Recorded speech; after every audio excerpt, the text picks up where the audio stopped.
स्वागत है आपका मोदी की गारंटी इस खास कार्यक्रम में, खास मंच पर, जहां हम नीति नियंताओं को बुला रहे हैं, उनसे सीधा सवाल कर रहे हैं, आखिर क्यों हम, आप या जनता माने कि मोदी की गारंटी है क्या, और अगर ये सक्सेसफुल है तो इसके पीछे की रेसिपी है क्या।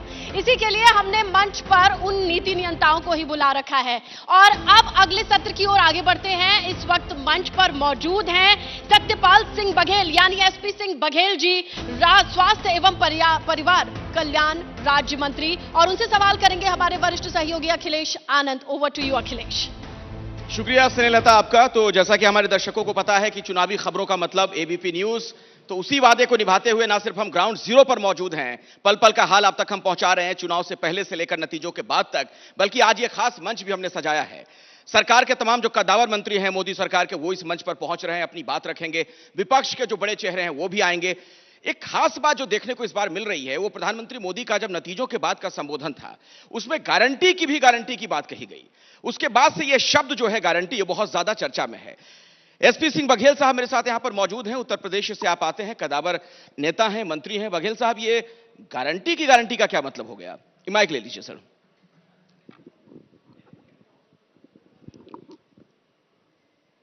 गारंटी की गारंटी जब वो व्यक्ति देता है, जैसा भी अनुराग जी ने कहा था कि 14 में सरकार इसलिए बनी थी कि कांग्रेस को 60 साल देख लिया था और वो जनता की अपेक्षाओं पर खरी नहीं उतरी। लेकिन उसके पीछे एक और कारण था। वो गुजरात मॉडल देश में फेमस हुआ था। तो लोगों ने इस अपेक्षा के साथ मोदी जी को, जब वो प्रधानमंत्री के कैंडिडेट घोषित हुए, कि जो गुजरात का मॉडल है, मोदी जी प्रधानमंत्री बनेंगे तो देश का मॉडल होगा। तो 14 में सरकार बनने के दो ही कारण है, कांग्रेस को हटाना और गुजरात मॉडल को इंडिया मॉडल बनाते हुए मोदी जी प्रधानमंत्री बनेंगे तो इंडिया मॉडल बनेगा। तो जो 14 में कहा गया था वो 19 तक उसको किया गया, और 19 में जो संकल्प पत्र में कहा गया उसे 24 तक पूरा किया है। इसलिए ये गारंटी की गारंटी है। अब 19-24 में जो घोषणा पत्र होगा उसे 29 तक करना है, क्योंकि गुजरात में जो उन्होंने पहली बार कहा वो किया, दूसरी बार कहा वो किया, तीसरी बार कहा वो किया, गुजरात मॉडल को इंडिया मॉडल बना। इसी उम्मीद के साथ वोट मिला था कि गुजरात मॉडल इंडिया मॉडल बन जाएगा। तो जैसे आते ही जनधन खाते खुले जीरो बैलेंस में, तो राहुल गांधी जी ने कहा था कि अरे इतनी रात भर बैंक खुल रही हैं, गरीबों को परेशान कर रहे हैं। तो तब मैंने ऐसा कहा था कि ट्यूबलाइट को देर में जलती है। राजीव गांधी जी ने नहीं कहा था कि वो 1 रुपया भेजते हैं तो 15 पैसे पहुंचते हैं। उसका कारण था कि ये बीच में पैसा ADO, BDO, CDO, DDO, DM, panch, sarpanch, प्रधान, ये 85% खाते थे। तो एमएलए एमपी भी कहते होंगे कि हमारा आप ऐसे। तो अब 2000 रुपए की किस्त की बटन दबती है किसान सम्मान निधि की, तो पूरी 2000 वहां पर पहुंचती है। तो जीरो बैलेंस के खाते एकदम उपयोगी थे या नहीं थे? 55 करोड़ लोगों ने बैंक की शक्ल ही नहीं देखी थी। और आज भी किसान सम्मान निधि का या प्रधानमंत्री शहरी आवास का या ग्रामीण आवास का पैसा अगर अधिकारियों को देने की मौका मिलेगा तो एक उसमें से, अगर वो बेईमान है तो कहीं ना कहीं उसमें से कटौती होगी। तो ये जो कहा गया, तो गारंटी की गारंटी ये है कि अब वो व्यक्ति कह रहा है जिसने अपने गुजरात के कार्यकाल में जो गारंटी कहा था उसको किया, 14 में जो कहा था उसको किया, 19 में कहा था उसको किया, इसलिए 24 में कहेंगे तो अब तो और भी मुकम्मल मोहर लग गई है कि ऐसा होना ही है। ठीक है, अब मैं आपके मंत्रालय की तरफ आना चाहूंगा। स्वास्थ्य मंत्रालय का जिम्मा आपके पास है। आपके मंत्रालय में ऐसा कौन सा काम हुआ है जिसके आधार पर आप कह सकते हैं कि ये गारंटी हमने ली थी, उस गारंटी को हम पूरा कर चुके हैं, और चुनाव में आप उसे कह सकते हैं कि आपके मंत्रालय का मास्टर स्ट्रोक हो सकता है? देखिए, जब हफ्ते में एक बार कैबिनेट होती है, हमारे प्रधानमंत्री जी कोई ना कोई जन कल्याणकारी योजना का निर्णय लेते हैं। लेकिन बड़े खुले मन से कह रहा हूं कि मैं इस विभाग से पहले लॉ एंड जस्टिस देख रहा था, उस समय भी मैं एक योजना का बड़ा ब्रांड एम्बेसडर था। अगर मेरे से पूछा जाए कि आज़ादी के बाद तमाम प्रधानमंत्रियों को लगाते हुए इस 75 साल में कोई प्रमुख कार्य एक बताएं, तो वो उसको मैं कहूँगा प्रधानमंत्री जन आरोग्य योजना का आयुष्मान कार्ड।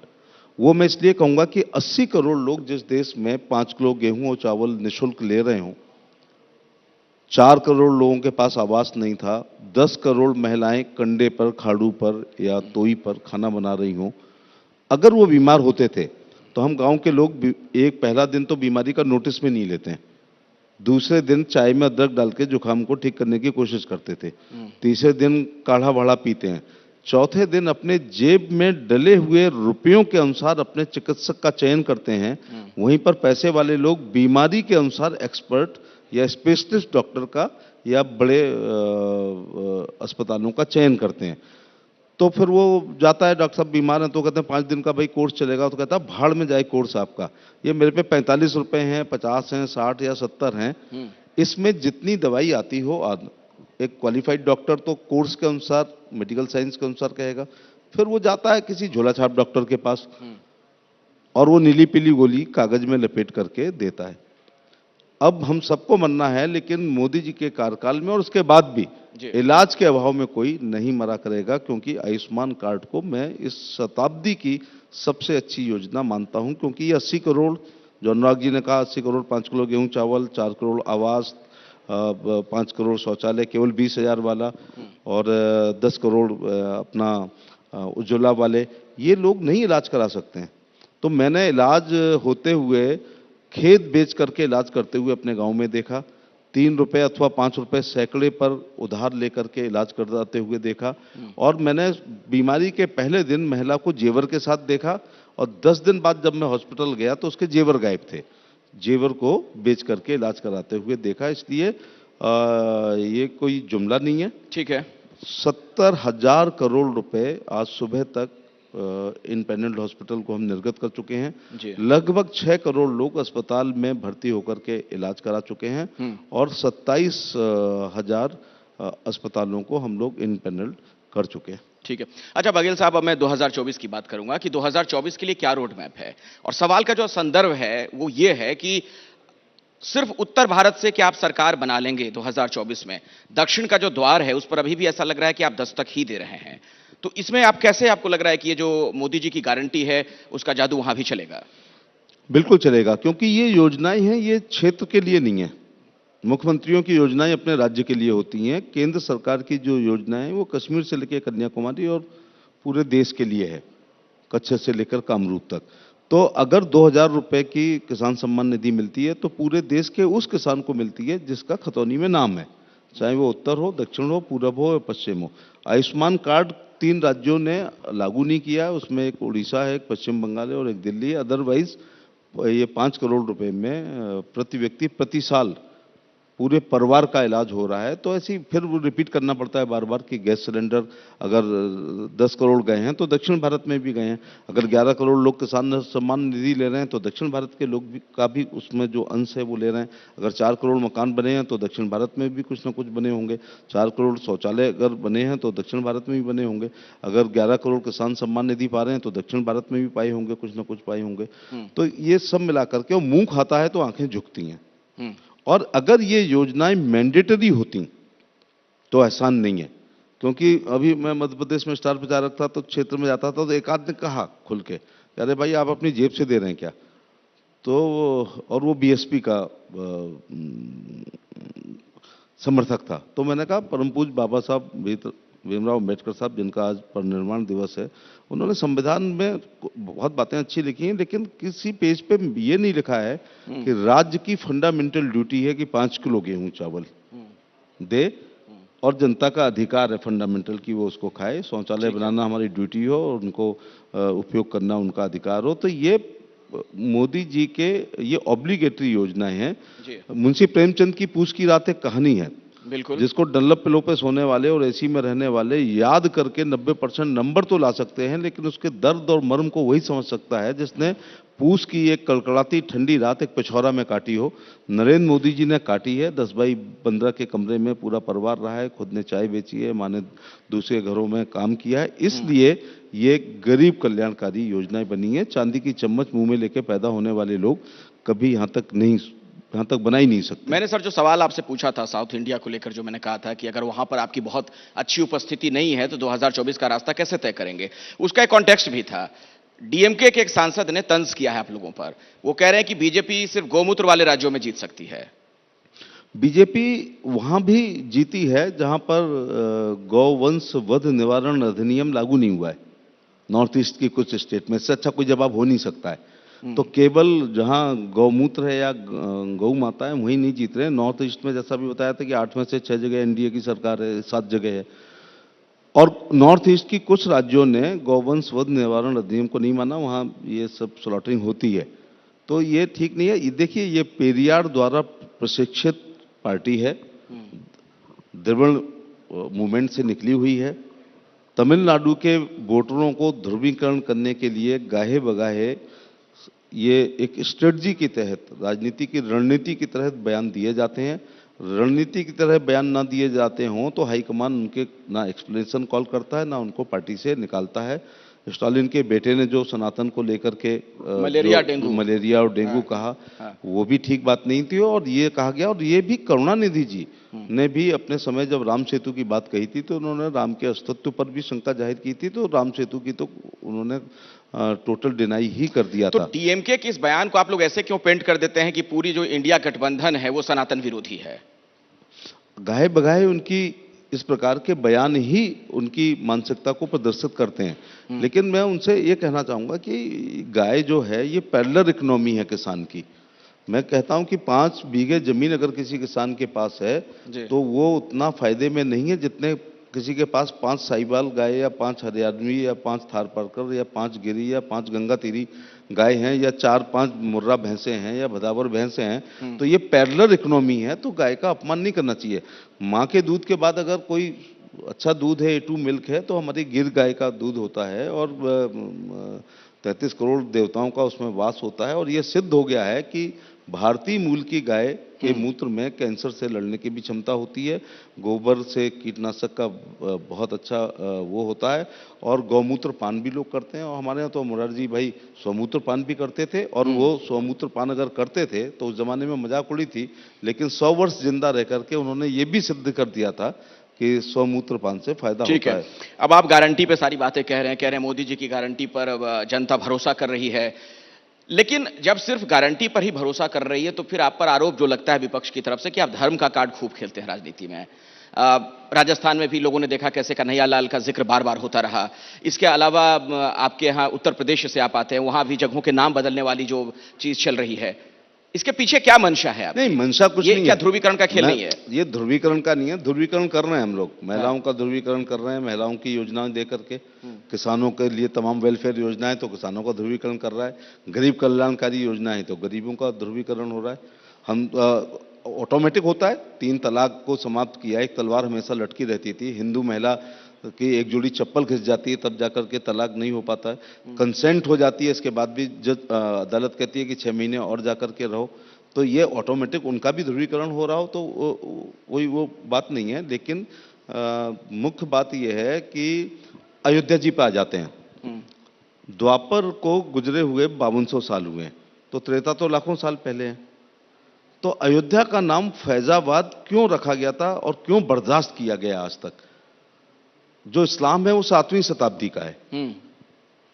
1192 में तराई का दूसरा युद्ध हम हारे। पृथ्वीराज चौहान मोहम्मद गोरी से हारे। गोरी आया, फिर उसका गुलाम कुतुबुद्दीन ऐबक, फिर इल्तुतमिश, फिर रजिया, फिर अलाउद्दीन खिलजी, मोहम्मद खिलजी, जलालुद्दीन खिलजी, फिरोज तुगलक, मोहम्मद तुगलक, गयासुद्दीन तुगलक, बदलते रहे ना ये लोग। सिकंदर लोदी, बहलोल लोदी, इब्राहिम लोदी, बाबर, हुमायूं, अकबर, जहांगीर, शाहजहां, औरंगजेब। तो इनने सबने रखे ना। इस बात अंग्रेज आए तो अंग्रेजों ने भी रखे हैं। अब डलहौजी तो नहीं होना चाहिए ना, डलहौजी नाम नहीं होना चाहिए। वेलिंगटन हॉस्पिटल ठीक कहा, आरएमएल रखा गया तो ठीक रखा गया। लोहिया जी की वहां पर मृत्यु हुई थी। तो अभी जॉर्ज पंचम की हटा के नेताजी सुभाष चंद्र बोस की। कहना चाह रहा हूं, इस्लाम 7वीं शताब्दी का है और राम जी त्रेता के थे। अच्छा, एक बात बताइएगा कि समकालीन हमारे वाल्मीकि जी तो समकालीन राम के थे। वाल्मीकि रचित रामायण के ऊपर तात्कालीन किसी भी कवि, लेखक या विद्वान ने कोई ऑब्जेक्शन किया था? जबकि ये इंटेलेक्चुअल को सहमति होना बहुत कठिन काम होता है कि वो एक विद्वान दूसरे विद्वान से अपनी राय रखे एक सी। जैसे आप पैनल में सब विद्वानों को बुलाते हो, नाइत्तेफाकी रखते हैं। 5 जजों की सुप्रीम कोर्ट की बेंच कोई कहते 3-2 होता है, तो वो 3 अलग है, 2 की अलग राय है। तात्कालीन वाल्मीकि समकक्ष किसी ने ये कहा था कि राम के पिताजी का नाम दशरथ नहीं है, माँ कौशल्या नहीं थी, या भरत की माँ कैकेयी नहीं थी, या सुमित्रा नहीं थी, यहाँ तक ये लवकुश बेटे नहीं थे, एक तीसरा था वाल्मीकि जी भूल गए हैं, या सुमंत उनके सचिव नहीं थे। तो ये जब सब सही थी तो फिर जन्मभूमि पे क्यों ऑब्जेक्शन था? ये कोई राम जी हैं, ये Gulshan Nanda, Prem Vajpayee, Ranu, James Hadley Chase या इब्ने सिफी बीए राइटर के पात्र नहीं थे। ये थे, ये हैं और ये रहेंगे। अब आ जाते हैं अपन रामचरितमानस पर। गोस्वामी जी तुलसीदास जी के समकक्ष थे। तो तुलसीदास जी ने भी वही लिखा है कि राम लक्ष्मण भरत शत्रुघ्न 4 बच्चे थे, कौशल्या की एक सुमित्रा 3 माएँ थी, दशरथ पिताजी थे, उनके पिताजी का नाम बताया, बेटे लवकुश थे, तीसरे का वर्णन नहीं किया गया है। मंथरा थी तो किसी ने संथरा नहीं कहा है। अब दूसरे पक्ष की तरफ चलते हैं, किसी ने कहा कि रावण के पिताजी का नाम ये नहीं था, रावण का भाई कुंभकर्ण नहीं था, रावण का बेटा मेघनाथ नहीं था, या रावण की पत्नी मंदोदरी नहीं थी। ये सब बातें जब सही हैं तो जन्म पे क्यों दिक्कत थी? और यही सब बातें द्वापर की सही हैं तो कृष्ण जन्मभूमि पे क्यों दिक्कत है? मैं उसी पे आने वाला था, आपने खुद ही जिक्र कर दिया। तो मतलब राम मंदिर के बाद अब मथुरा की बारी है क्या? नहीं, मथुरा उसके जरिए भी कुछ देखिए। हाँ। मैंने जैसे लॉ किया, प्रैक्टिस नहीं की है, लेकिन लॉ एंड जस्टिस मंत्री के रूप में मैं चीजें देखा करता था, और वैसे भी हम लोग सार्वजनिक जीवन से जुड़े हैं। सत्य परेशान होता है, पराजित नहीं होता है। दूसरा, जितने प्रॉपर्टी के मुकदमे मैंने देखे हैं वो मकान मालिक के पक्ष में होते हैं, कभी किराएदार के पक्ष में नहीं होते हैं। तो 7वीं शताब्दी में जो धर्म बना उसके बाद आए हैं वो लोग, तो मकान मालिक कौन है? मकान मालिक तो कृष्ण जी हैं, मकान मालिक तो वासुदेव जी हैं, मकान मालिक तो यशोधरा जी हैं, मकान मालिक तो देवकी जी हैं। मकान मालिक थोड़े नहीं हो सकता है औरंगजेब। तो अब जैसे फिरोजाबाद का नाम रखा है, फिरोजाबाद का नाम तो फिरोज तुगलक बहुत बात का है। वो चंद्रनगर ठीक रखा है। वो जैन समाज भी मुझे लगता है द्वापर के ही समकक्ष है। भगवान नेमिनाथ कृष्ण जी के कजन थे, चचेरे भाई थे। तो वो जैन धर्म बाहुल्य वो गांव हुआ करता था। अब देखिए, नाम मैं ये नहीं कहता कि पूरे देश के बदल डालो लक्ष्मण सलवानी, लेकिन एक बात मैं बता रहा हूं, मुजफ्फरनगर अस्तित्व में रहा होगा। आज मुजफ्फरनगर शहर की पॉपुलेशन 3 लाख है, तो 300 तब भी रही होगी।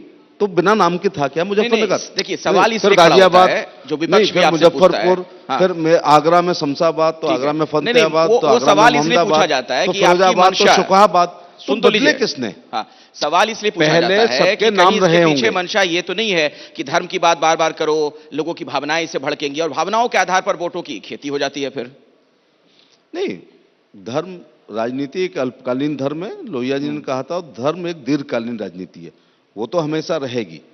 वो तो जब कोई काम आप करेंगे और वो जनता अगर समझती है कि वो उनकी भावनाएं अच्छी हुई तो वो खुश भी होती है। लेकिन अब 2 तरीके होते हैं। एक तो किसी भी मामले में दोनों पक्ष सहमत हो जाएं, अथवा माननीय अदालत, तो कोर्ट में विचाराधीन है। बार बार आप कह रहे हैं कि आप कृष्ण जन्मभूमि बनाएंगे, अदालत में पेंडिंग है। लेकिन अदालत जब पुरातत्व दृष्टि से देखेगी, वहां की जमीन देखेगी, ईंटें देखेगी, पत्थर देखेगी, तब तक तो इस्लाम बने ही नहीं था, उसके पहले की इमारत होगी, तो किसके पक्ष में फिर आएगा? अब धर्म के बाद में जाति पे आता हूं, क्योंकि पिछला जो चुनाव हुआ विधानसभा का, इसमें जातीय जनगणना की खूब बात हुई। राहुल गांधी जहां सभा में पहुंचते थे जातीय जनगणना की वकालत करते नजर आते थे, पैरोकारी करते नजर आते थे। हालांकि उनसे भी सवाल पूछा गया उनकी मंशा पर कि चुनाव के दौरान ये बातें क्यों याद आती हैं। लेकिन क्या आपको लगता है कि ये मंडल वर्सेस कमंडल वाली जो राजनीति हमने पहले देखी, उसी तरफ फिर से जाती हुई दिख रही है चीजें? देखिए, जात वाली, ये अभी 3 चुनाव जाति की मांग करने के बाद हुए हैं और उसके परिणाम बता रहे हैं कि वो विषय जनता की निगाह में बहुत ज्यादा नहीं है। लेकिन फिर भी एक बात कह रहा हूं, 1931 की मैं देख रहा था, जाति जनगणना थी। लेकिन जब कांग्रेस ने सरकार बनाई, हर 10 साल में सेंसस होती है, तो जब ये पूछा, बड़ी महत्वपूर्ण बात कर रहा हूं मैं जी, जब ये पूछा मकान है, पक्का है, कच्चा है, जो टीवी है, फ्रिज है, मैं उसको देख रहा था। वो जो अध्यापक लोग या बाकी कर्मचारी जाति जनगणना करने जाते हैं, इतना लंबा कॉलम था, क्योंकि मेरे से भी पूछा, मोटरसाइकिल है, बिजली है, कच्चा मकान है, पक्का मकान है। तो जो कांग्रेस को 6-7 जाति जनगणना कराने का अवसर मिला, उस समय जात पूछ लेते और आगे गोत्र भी पूछ लेते अगर बहुत ही ज्यादा आज इंटरेस्टेड है, और उसको उजागर कर देते। तो लास्ट वाली को कह रहे हैं कि हमने जाति जनगणना कराई थी जो उजागर नहीं हो रही है। तो भैया जो ये शायद 2001 से होता है, तो 51 में हुई होगी, फिर 61 में हुई होगी, फिर 71 में हुई होगी, फिर 81 में हुई होगी, फिर 91 में हुई होगी, फिर 2001 में हुई होगी। यहां तक कांग्रेस थी, और 2011 यहां तक कांग्रेस थी। तो जब 25 क्वेश्चन टीचर ने पूछे, पक्का मकान है, कच्चा मकान है, फ्रिज है, 4 पहिए का वाहन है, 2 पहिए का वाहन है, तो ये भी पूछ लेते कि जात और गोत्र, मैं तो उसके आगे कर रहा हूं गोत्र क्या है, उसको उजागर कर जाते। अगर ये 7-8 सेंसस में जाति जनगणना उजागर होती तो आने वाली जो भी सरकार होती इसको रोक नहीं पाती, और रोक पाती तो जो पुराने आंकड़े थे उसमें जो स्टेटिक्स वाले बताते हैं कि अब इतनी होती रहेगी।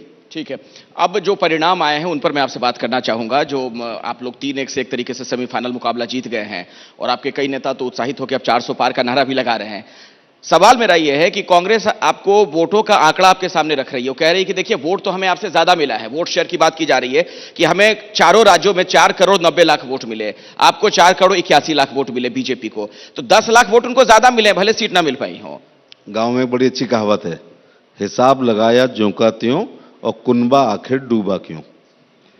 तो हिसाब में तो सही पा रहे हैं, और कुनबा डूब गया 3-3 राज्यों में।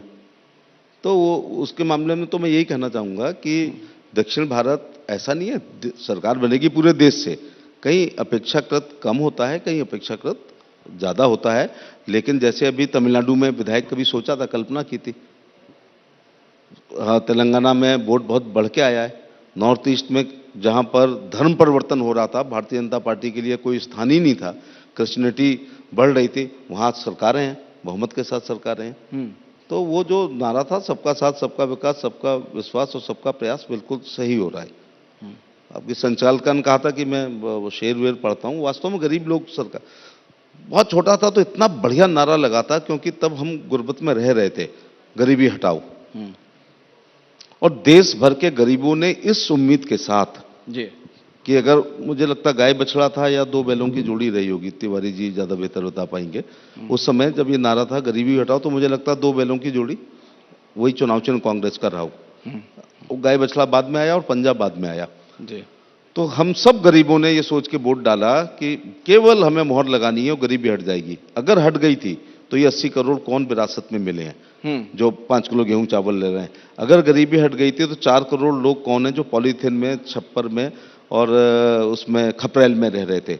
ये 5-6 करोड़ कौन है जो सड़क पर शौच कर रहे थे। तो ये सवाल तो फिर आपसे भी पूछा जाएगा कि इतने साल आप शासन में रह गए फिर भी क्यों ये ऐसी स्थिति है। वो एक शेर सुन लीजिएगा, कैसे हटाते वो, गरीबों का लहू तुम्हारी कारों का डीजल है, गरीबी मिट जाएगी तो तुम क्या रिक्शा चलाओगे। मतलब गरीब को जानबूझकर गरीब रखा जाता है। अरबों का शेर है, बहुत देर में समझ में आता है कि गरीबों का लहू तुम्हारी कारों का डीजल है और गरीबी हट जाएगी तो तुम क्या रिक्शा चलाओगे। तो उस जमाने में वो रिक्शा क्यों चलाते, कार में चलने वाले लोग, ऑडीज में और BMW में रहने वाले, गरीबी हट जाती तो फिर डीजल कहां से पड़ता। ठीक है। अच्छा बघेल साहब, ये इंडिया गठबंधन जो है वो कितनी बड़ी चुनौती आपको लग रही है, मतलब 2024 में क्या होने वाला है इंडिया गठबंधन का जो आपसे मुकाबला होगा। ईमानदारी से मैं हमेशा जो मेरे दिल में होता है वो बात करता हूं। चचा चाणक्य ने बहुत साल पहले कहा था कि यदि कोई राजा बहुत लोकप्रिय होगा, जैसे माननीय प्रधानमंत्री नरेंद्र मोदी जी हैं, तो उसके खिलाफ, बड़ा अच्छा वाक्य है, ये दुश्मन का दुश्मन हमारे दोस्त के सिद्धांत पर दुर्भ संधियां हुआ करेंगी। ये दुर्भ भी बहुत प्यारा शब्द है, दुर्भ संधि, संधियां सुनी होंगी आपने बाइलेटरल, ये दुर्भ संधि हुआ करेंगी। ऐसे ही मोदी जी को कमजोर करने के लिए नीति विहीन, सिद्धांत विहीन, कार्यक्रम विहीन, नेतृत्व विहीन लोगों की एक दुर्भ संधि हो रही है। और कहीं का ईंट कहीं का रोड़ा और भानुमती ने कुनबा जोड़ा। और जैसे ये 3 राज्यों का चुनाव परिणाम आया है और उसमें कांग्रेस हटी है, वैसे ही उस इंडिया के कुछ सिपह सलार बीमार हो गए हैं। अब वो तारीख सूट नहीं कर रही है, कुछ के कार्यक्रम लग गए। अरे भाई, जब देश की सरकार बनाना चाह रहे हो, उसके लिए एक इंडिया बनाना चाह रहे हो और उसकी एक बैठक हो रही है, तो ये फीता वीता ही तो काट रहे होंगे बाकी मुख्यमंत्री। और क्या इनका महत्वपूर्ण जो लिख रहे हैं, हमारे कोई दूसरा कार्यक्रम है, अरे वो कार्यक्रम होगा, कहीं समापन कर रहे होंगे, कहीं उद्घाटन कर रहे होंगे, कोई कैबिनेट कर रहे होंगे, तो वो इतना महत्वपूर्ण है। अब तो क्या होता है कि जब जहाज डूबता है तो सबसे पहले चूहे भागते हैं। बस एक परंपरा है नेवी की कि कप्तान नहीं भागता है। तो मुझे लगता है फिर लास्ट में इंडिया में राहुल गांधी नामक कप्तान ही रहेंगे, बाकी लोग भागेंगे। आपने चूंकि कप्तान की बात कर दी तो एक कप्तान वाला सवाल आपसे भी है। आपकी जो टीम है उसमें आपको हमेशा क्यों लगता है कि एक ही कप्तान के भरोसे हमेशा मुझे जीतना है, चाहे विधानसभाओं के चुनाव हो या फिर देश का चुनाव हो? क्या आपकी लोकल जो लीडरशिप है अलग अलग राज्यों में, वो क्या बढ़ते समय के साथ वो चीजें कमजोर होती जा रही हैं? नहीं, इन चुनाव भी आपकी स्ट्रेटजी थी ना, आपने सेंटर से बहुत सारे नेताओं को भेजा चुनाव लड़ने के लिए। सामूहिक नेतृत्व वाली एक पार्टी है जिसमें आप ऐसे ही देख लो कि लीडरशिप कैसे डेवलप की जाती है। और आप कहते हैं कि एक ही महामहिम प्रधानमंत्री जी पार्षद, राष्ट्रपति जी पार्षद से हुए हैं। अमित शाह जी के बारे में मैंने सुना भी और है, वो बूथ अध्यक्ष थे, बूथ अध्यक्ष से राष्ट्रीय अध्यक्ष हुए हैं, पार्षद से लोग सांसद हो रहे हैं। इस समय ऐसे 20-22 सांसद हैं जो कभी पार्षद हुआ करते थे, तो कैसे मान लें आपकी। लेकिन कप्तान के नेतृत्व में चुनाव लड़ना होगा, लेकिन आखिरी बैट्समैन के ऊपर भी जिम्मेदारी हो जाती है और आखिरी बॉल पे भी होती है। लेकिन उस बॉल के लिए भी कप्तान कहता है कि आपको कैसी डालनी है। नहीं, लेकिन सर अलग अलग जो मैचेस होते हैं, चाहे रणजी का मुकाबला अगर हो रहा है, इंटरनेशनल हो रहा है, राज्य के स्तर का, तो उसमें तो प्लेइंग 11 अलग अलग होता है, अलग अलग खिलाड़ी होते हैं, कप्तान अलग होता है। आप हर जगह एक ही कप्तान क्यों रखते हैं? नहीं, जब एक राष्ट्रीय स्तर पर एक कप्तान है तो उसके अनुभव का लाभ, उसके ज्ञान का लाभ रणजी ट्रॉफी को भी लेनी है और सीके नायडू को भी लेनी है और दिलीप ट्रॉफी को भी लेना है और आईपीएल वालों को भी लेना है। अब सचिन तेंदुलकर के अनुभव का लाभ कौन नहीं लेना चाहेगा, मोहल्ले के खिलाड़ी से लेके, और जब तक सदियां रहेंगी तब तक उनके वीडियो को लोग देखेंगे। अच्छा, एक सवाल ईवीएम पर भी खड़ा हो रहा है। दिग्विजय सिंह ने खास तौर पर सवाल खड़ा किया है। बेचारी, उस पर तो मुझे बड़ा रहम आता है। पक्ष में हो जाए ईवीएम। अच्छा, बहन जी ने भी कुछ शंका जाहिर की है। हाँ, उन्होंने बकायदा एक्स पोस्ट पे डाला था। 2007 से 2012 वाली बीएसपी की पूर्ण बहुमत की सरकार इसी बेचारी ईवीएम ने बनाई। 12, अखिलेश जी बहुत करते हैं इस पे, 12 से 17 वाली सरकार समाजवादी पार्टी की इसी ईवीएम ने बनाई। तेलंगाना वाली सरकार कांग्रेस की, दिग्विजय सिंह जी की पार्टी इसी ईवीएम ने बनाई। पंजाब में आम आदमी की पार्टी इसी ईवीएम ने बनाई। तो वो तो है कि नाचना आए आंगन टेढ़ा, या मीठा मीठा गप गप और कड़ुआ कड़ुआ थू थू। चलिए, बहुत बहुत शुक्रिया बघेल साहब, आप हमारे मंच पर आए, बेबाकी से आपने सारे सवालों के जवाब दिए। और दर्शकों को मैं कहना चाहूंगा कि आप हमारे साथ जुड़े रहें, क्योंकि इस मंच पर अभी कई और दिग्गज आने वाले हैं, उनकी बातें आप सुनेंगे, विपक्ष के बड़े चेहरे भी होंगे। इन नतीजों पर मंथन जारी है और 2024 में क्या होगा उसका आकलन भी हम यहां से कर रहे हैं। जुड़े रहिए हमारे साथ, देखते रहिए ABP news. Thank you sir.